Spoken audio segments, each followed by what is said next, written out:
Alright, I know what you guys are thinking. And you would be right. This is an MMORPG that caters to a very specific demographic of player. Pretty much all of you, and me too, of course, otherwise I wouldn't have spent the last couple weeks streaming it. Shameless plug, by the way. Now, welcome back to another episode of Is It Worth Playing, where we sift through every MMORPG available right now in an attempt to find the best MMORPG in 2021. Today, we are taking a look at what is arguably one of the best free-to-play MMORPGs available, Blade & Soul. I mean, sure, it is considered by many to be very heavily pay to win, but let's be real here, what free MMOs aren't pay to win, at least to some extent, am I right? Now, I love Blade & Soul. This is the first MMORPG that MRSSSTIX and I played together full-time as a couple back in 2017, before I made the long journey from Australia to America to be with her. I remember very clearly MRSSSTIX asking me to log in to play with her during her busy week when we only had a few hours to do anything together. I also distinctly recall wanting to get on cam with her too. To chat, of course. Come on, guys, don't make this weird. We spent several weeks playing through the entire story together. We farmed every outfit we possibly could. We ended up wasting a ton of money purchasing outfits from the cash shop. We died repeatedly in PvP because Australian ping had a multi-second delay between input and recognition of that input from the server. This is one of maybe 10 different MMOs that I actually have hundreds of hours experience in. One of maybe 5 MMOs that I frequently ended up coming back to at least once a year to see the state that the game is in. You might think I'm crazy given this game released in Korea all the way back in 2012 in both North America and Europe in 2016. I mean, who has the energy to dedicate that much time to an MMO that dated, that old, that, oh, wait, even nearly a decade after releasing, Blade & Soul both looks and plays better than most MMOs released in 2021. Huh. If you told me Blade & Soul would outperform current generation MMOs a decade after release, I would have laughed at you. But, I mean, the proof is in the pudding, right? Blade & Soul just underwent a massive overhaul when NCSoft rolled out their Unreal Engine 4 update. This brought with it a slew of new or altered features and mechanics. Most notably were the performance issues that players were frequently coming across, and how they went about improving performance for some players, kinda. This one was actually debated quite a bit, and has been rather hit and miss with various different players. The drastic reduction in loading times, which has made transitioning between areas so much easier. No more 20 to 30 second loading screens. Now they're 4 to 6 seconds on average, which is a quality of life change you never thought you needed. Well, actually, if you played Blade & Soul, you definitely knew that you needed this change. And finally, the graphical changes, which, while, I don't know, I wouldn't say they are overly drastic, they are still nevertheless definitely easy to discern when compared to what they once were. Speaking of the graphics, Blade & Soul is an absolutely gorgeous MMORPG.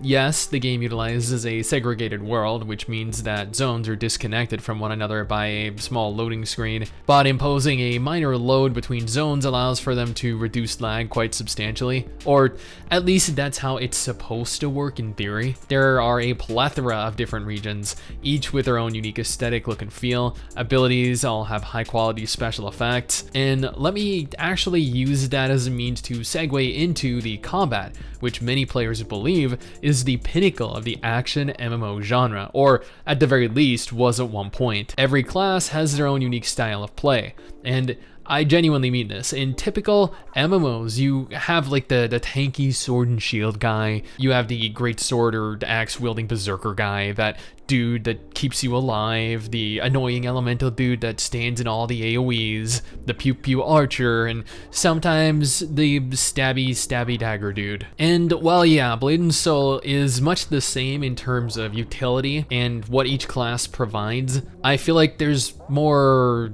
I don't know, personality, that the classes themselves provide more of a uniqueness to them than what I'm traditionally used to. Like, the Gone Destroyer is a class that can literally pick you up by your head and then spin you around like Trunks did to Imperfect Cell back in Dragon Ball Z.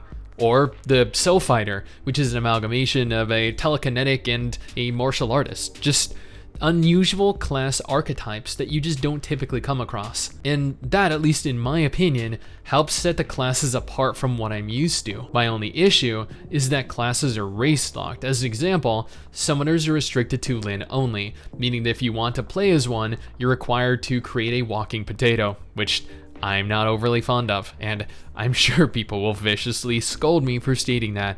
I have already physically prepared myself for that outcome. So, we spoke about the world, we spoke about class identity, but something we haven't hit on is the game's narrative. Most MMOs have a narrative, a story present that gives you a purpose. Without it, you would just be some random person existing within a world. Then you have games like Final Fantasy XIV or Star Wars: The Old Republic, games that just have so much story that at times you wonder if you're playing through a graphic novel. Thankfully, I'm a fan of narrative in my games, so this has never really been much of an issue for me. I am that guy that goes onto wiki pages and reads through individual character history, so I know who's who, I know who likes who, I know who hates who. Blade and Soul has a very strong narrative, with the story being connected to every zone that you move through. Actually, rather than being connected to, the story is actually the main reason you move to each zone. Talking to various different NPCs located throughout the world, hunting down bad guys, trying to ignore the mail that Hajun sent you for the umpteenth time. And while I do laugh at how horrendous the voice acting can be at times,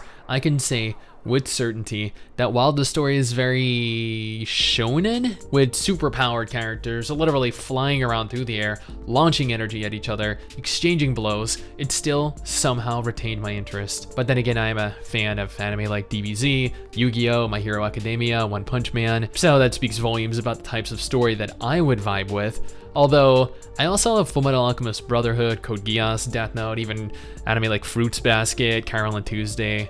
Yeah, okay, I get it. I'm a weird mixed bag. So, I've talked about what I enjoy, and here is what I didn't. And that is the PvP, the Hongmoon level grind, and the constant removal of content. On the one hand, I am a huge fan of PvP. I love open world PvP, I love arenas, and I love battlegrounds in World of Warcraft. I loved PvP in Ion, I loved PvP in Arcage. I even enjoyed PvP in Rift when Rift was still relevant. Now, there are various different types of PvP modes available in this game, including the option for open world PvP, and while I've only participated in open world PvP when it's coordinated, I have done plenty of arena matches, and they consist primarily of OP classes CC locking you until you die, which is, in my opinion, never fun. I know that that isn't always the case, but it happened to me more often than not, both in 1v1 and 3v3, so I just didn't last in PvP very long. I preferred PvP once again in games like Arcade, WoW, and Ion, where, well, sure, there is CC,